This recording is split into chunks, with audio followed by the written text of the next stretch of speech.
خیال رکھنا، خدا کی جانب کبھی پشت مت کرنا۔ امام احمد بن حنبل کہتے ہیں، ایک بار راہ چلتے ہوئے میں نے دیکھا ایک ڈاکو لوگوں کو لوٹ رہا ہے۔ کچھ دنوں بعد مجھے وہی شخص مسجد میں نماز پڑھتا نظر آیا۔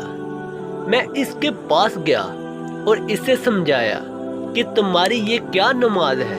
خدا کے ساتھ معاملہ یوں نہیں کیا جاتا کہ ایک طرف تم لوگوں کو لوٹو اور دوسری طرف تمہاری نماز خدا کو قبول اور پسند آتی رہے۔ ڈاکو بولا، امام صاحب، میرے اور خدا کے مابین تقریباً سب دروازے بند ہیں۔ میں چاہتا ہوں کوئی ایک دروازہ میرے اور خدا کے مابین کھلا رہے۔ کچھ عرصے بعد میں حج پر گیا۔ طواف کے دوران دیکھتا ہوں ایک شخص کعبے کے غلاف سے چمٹ کر کہتا جا رہا ہے، میری توبہ، مجھے معاف کر دے۔ میں اس نافرمانی کی طرف کبھی پلٹنے والا نہیں۔ میں نے دیکھنا چاہا اس بے خودی کے عالم میں آہیں بر بر کر رونے والا کون خوش قسمت ہے۔ کیا دیکھتا ہوں یہ وہی شخص ہے جسے میں نے بغداد میں ڈاکے ڈالتے دیکھا تھا۔ تب میں نے دل میں کہا، خوش قسمت تھا جس نے خدا کی طرف جانے والے سب دروازے بند نہیں کر ڈالے۔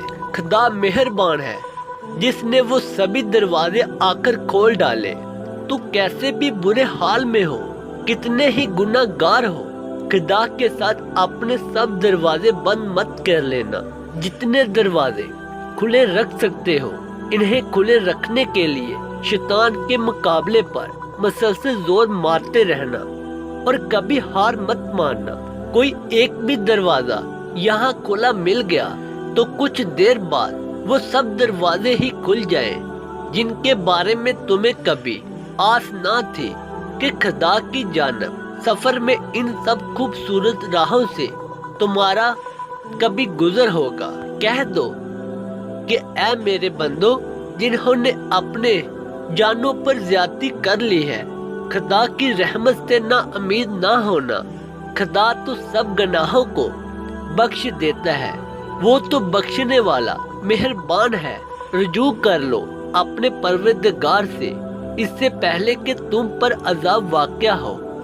دعا ہے کہ اللہ تعالی ہم سب کو اس پر عمل کرنے کی توفیق عطا فرمائے۔